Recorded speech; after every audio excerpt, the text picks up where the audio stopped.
So when I began offering exclusive trips to India, I began making the tall claim that these trips would offer incredible once-in-a-lifetime experiences to anyone who went on the trip.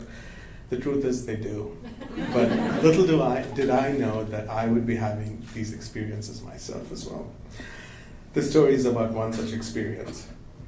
On an earlier trip to India, I decided to bring the group to the city of Trivandrum, not only because Trivandrum is a beautiful laid-back city by the Arabian Sea, but because of the Padmanabha Swami temple, which became popular, made world news the year before because it suddenly became the richest temple on the planet, because the temple official found vaults of riches, packed with riches, gold, silver, jewelry from over centuries.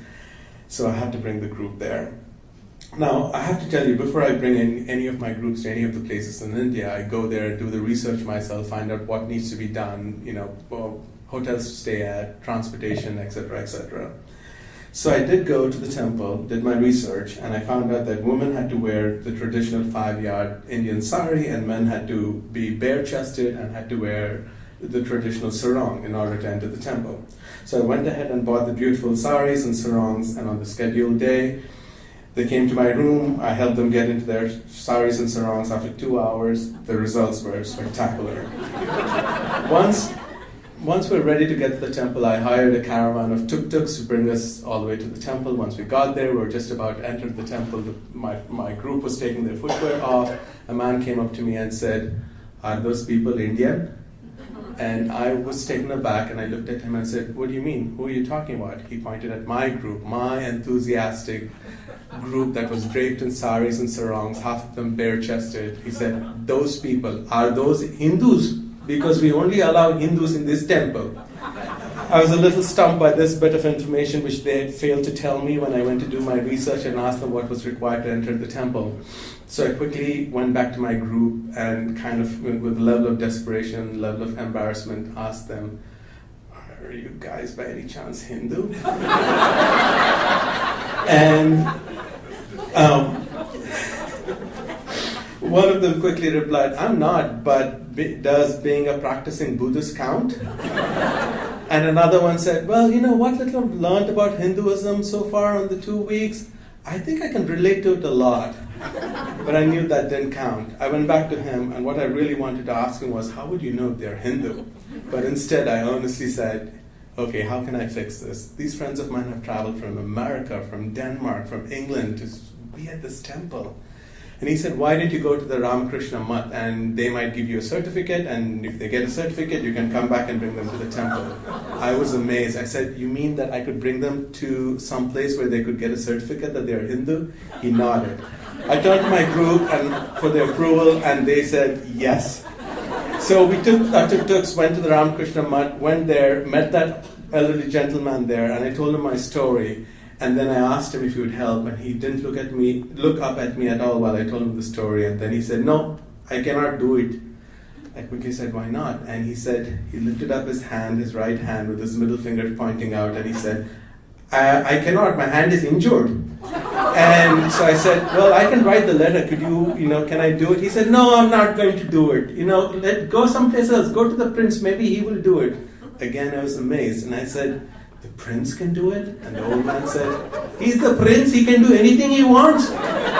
So we rushed to the palace, and we waited there for a half hour, for the prince to come out. But the prince didn't show up. The prince's brother showed up, and his younger brother, and he told us that they couldn't help us anymore because they had given up their right to write letters of authorizing waivers to foreigners who wanted to enter the temple, even if they were not Hindu.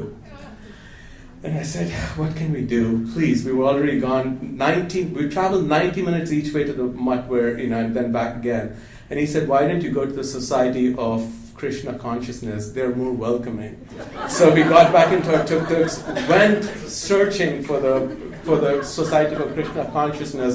Our tuk-tuk drivers are having a blast because we had just hired them to bring us to the temple and back, and now they're taking us all over Trivandrum. So we got there, and then 2 of their devotees welcomed us. And then when I told them about our plight, they were very, very welcoming, and they said, of course, no problem. We are very welcoming of anyone who's seeking. And so, but there are only a few requirements, little expectations. And then he started listing them. The first thing he said was, you have to pay your annual membership regularly. And I looked back at my group and they nodded eagerly, so I knew that was a good one. And the next one they said was, they should also refrain from eating meat, any kind of meat. I looked back at the group and they were not too enthusiastic about it, and they said, yeah, sure. And then the next one he said was, they should also abstain from sex, any kind of sexual contact. And I looked back at my group, convinced that this was going to be a deal breaker. And the Buddhist in the group actually said, I've been married 38 years, I don't do it much anymore, so might as well. And then I looked, and then he added the last one, he said, and no alcohol, no consumption of alcohol. I looked back at my group and all I got was blank expressions. As I stood there sweating in the muggy Trivandrum weather, I knew that I had lost them. So I turned back to these two gentlemen, and then said to them, I'm sorry, thank you for your time, but I don't think we would be good enough for your community. Thanks for being so welcoming. Turned around, went back to my group and said, let's go get a beer.